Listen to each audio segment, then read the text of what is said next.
Yeah, we all are out here trying to figure it out. I think that when you know that content is king and that being consistent, that's the main thing. Consistently doing your thing. The people will sound off. It's a fine line for me because I fully agree with you. I totally agree that it kind of, you know what I mean? For me, it's a bit frustrating when you see people that have that aren't musically inclined, that maybe only just listen and consume music, out here critiquing somebody else's art. It takes courage. It takes, you have to be bold to build up the nerve to put out something that's intimate and personal to you, like a song or, you know what I mean, your art, and share it with the world for somebody that is not artistic to come along and say yay or nay. I don't think that any one person necessarily has the final say on whether you're dope or not dope. But having their cosign and having the internet in your art to go viral is definitely important, especially nowadays. Like you said, even labels are trying to figure it out. We're all out here trying to figure out what the new normal is and what the algorithm can change and then throw off your normal. Now it's like, oh, I got to do this because the algorithms are favoring this type of engagement. So all of those things come into play. But I think if you stay ready, you don't have to get ready. So there again, if you're just consistently working on releasing things and scheduling content, that's always a great thing. Kind of it's like part two to the other question about content and the importance of social media, man. So a few years back, I did a Dale cover, and the folks over at Kawai saw it and it went viral, and that led to the Kawai endorsement. Kawai Pianos are the second largest piano distributor in the world, only second to Yamaha. And so to commemorate that moment, I did this online series called the Kawai Chronicles.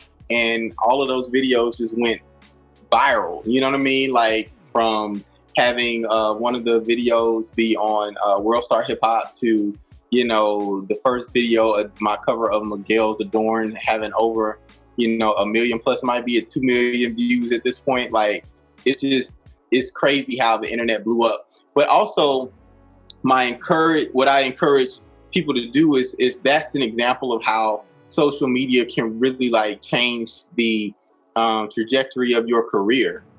Because what that afforded me was years later, last year I went to Paris and Paris and London for some work. And a lot of it was due to the fact that, those overseas markets were familiar with me as an artist because of those viral videos. Because clearly I'm not over there touring regularly, but they knew my music through the internet. They knew my music through the covers that I released that had gone viral, and they were fans of those songs. So it was just like, you know what I mean? Like I was almost like a internet superstar to them, and so that also gave me the chance. While I was there, we shot a music video for The Raven and the Crow, the Latin jazz song, in Paris. You know what I mean? And it's crazy. The visuals are amazing that I was able to capture. All of this stemmed from, internet success. You know what I mean? Me properly using my social media platform.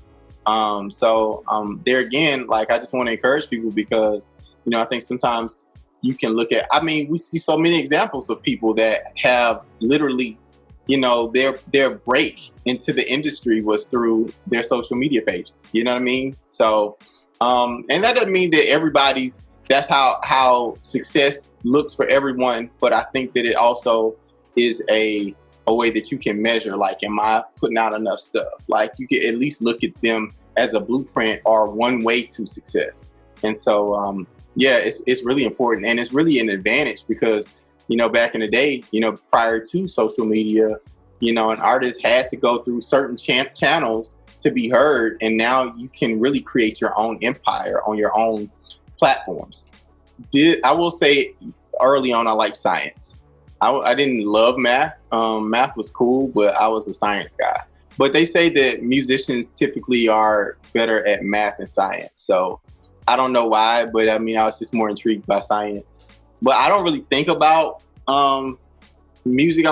It's basically math. You know what I mean? Like, So when I do runs and I hear scales and different things like that, but it's just so natural to me that it's just like, you know, I literally could play what I'm singing at the same time, and just, you know, like this just how my brain works. You know what I mean? But it probably is linked to, you know, those characteristics being also applicable to being good at math. So definitely, I mean, a lot of music. This album has been a long time coming, and I got so much music inside of me. So my goal is over the next, you know, I don't know, for the rest of my life, man, just releasing as much music and content as I can. Like I don't want to ever leave the world, you know, and say my final goodbyes and just have all this music pent up inside of me that never left.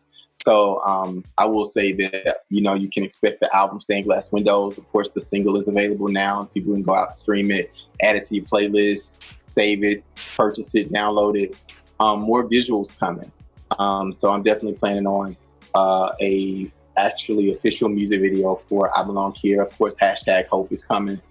We also have apparel. So we got the testimony tees and hoodies available. And we may have some #Hope tees and maybe I Belong Here shirts as well. So we got that going, and hopefully at some point just figuring out the next way to tour, whether that be virtually. Also, I mean, and this is related to music, but we'll be offering a lot of virtual services online as well until the world opens back up. So master classes, I'm doing those with colleges and universities, can do it with high schools and churches as well. And also concerts. So just a lot of virtual work. So working on building up those platforms so that people can access me and we can interact that way too.